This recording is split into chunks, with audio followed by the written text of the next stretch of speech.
Your car has thousands of moving parts, but one box under the floor makes a decision every few seconds and you never feel it think. It chooses a gear. It swaps spinning metal at 3,000 revolutions per minute in less time than a blink, without grinding, without you touching anything. How does an automatic transmission work? Today we slice the box open, layer by layer, and watch the choice get made. Start with the problem. A gasoline engine is picky.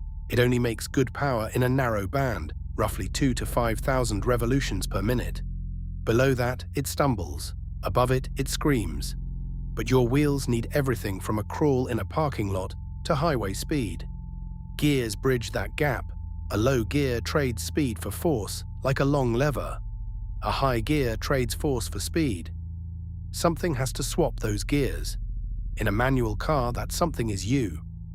In an automatic, the car decides alone. First layer, the torque converter. There is no clutch pedal in an automatic because the engine never connects to the gears with solid metal. It connects through oil. Picture two fans facing each other. Plug one in and its breeze slowly spins the other. The converter does this with curved blades in a sealed donut of fluid. The engine spins one blade wheel, the fluid drags the other around. At a stoplight, the fluid simply slips. That is why an automatic can idle in gear without stalling. Inside that donut hides a third wheel, a small one called the stator. It sits between the two fans and redirects the fluid as it returns, so the oil hits the driven blades at a better angle. The result feels like magic. At takeoff, the converter multiplies the engine's twisting force, almost doubling it. That extra shove is why automatics launch so smoothly. And at cruising speed, a small clutch locks the two halves together, metal to metal, so no energy is wasted in the churn. Now the heart of the box, the planetary gear set. It looks like a tiny solar system. A sun gear sits in the center. 3 or 4 planet gears circle it, held in a carrier. Around all of them runs a ring gear with teeth on its inside. Everything meshes with everything, all the time. No gear ever slides in or out, which is why an automatic never grinds. One small set of nested gears can produce several different speeds. The trick is choosing which part moves.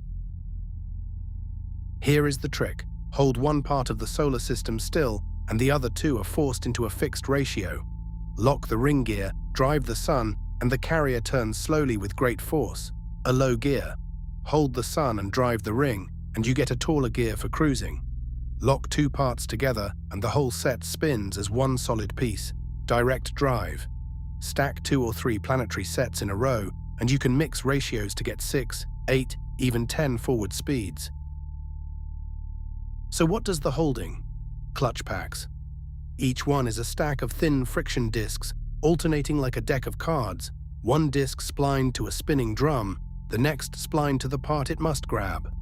Squeeze the stack and the discs bind together, locking sun to carrier or drum to case. Release and they float apart, slipping freely in oil. Some gearboxes also use a band, a steel strap that tightens around a drum like a belt. Every gear is just a different pattern of squeezed stacks. What squeezes them? Oil under serious pressure. A pump driven by the engine pressurizes the transmission fluid to around 200 pounds per square inch. That pressure is the muscle of the whole machine. Send it behind a piston, and the piston clamps a clutch pack shut with the force of a strongman. Drain it, and a spring pops the pack open again. Every shift you have ever felt was really a plumbing event. Pressurized oil arriving at one piston while leaving another. The decisions happen in the valve body, a flat slab of metal bolted under the gears, carved with a maze of channels. For decades, this maze was the brain. Spool valves slid back and forth, balancing engine load against road speed, routing pressure all by themselves with no electronics at all. Modern cars add a computer. It reads your speed, your throttle, even the slope of the road, then fires small electric valves called solenoids that open and close the maze on command, hundreds of times a minute. Watch one shift in slow motion. You are accelerating in second gear. The computer decides third. A solenoid clicks. Oil begins draining from the clutch that holds second. while fresh pressure floods the clutch for third. For a few hundredths of a second, both packs slip at once, handing the load from one to the other like runners passing a baton. Too fast a handoff and the car jerks. Too slow and the engine flares. Done right, you feel almost nothing. That is the entire art. One substance makes all of this possible: the transmission fluid. It is 4 tools in one. It carries the engine's power through the torque converter. It is the hydraulic muscle that clamps the clutches. It is the lubricant that keeps hundreds of meshing teeth alive. And it is the coolant carrying heat out to a small radiator before the friction surfaces burn. Let it run low or let it break down, and the whole machine starts to slip. Mechanics will tell you most transmissions do not die. Their fluid does. Run the whole chain one more time. The engine spins the torque converter, and oil carries the power across, multiplied by the stator at takeoff. That power enters the planetary gear sets, the tiny solar systems where every gear stays meshed. Clutch packs and bands grab different members to set the ratio. Hydraulic pressure from the pump does the squeezing. The valve body and its solenoids route that pressure, following orders from the computer, and one fluid ties it together: messenger, muscle, lubricant, coolant.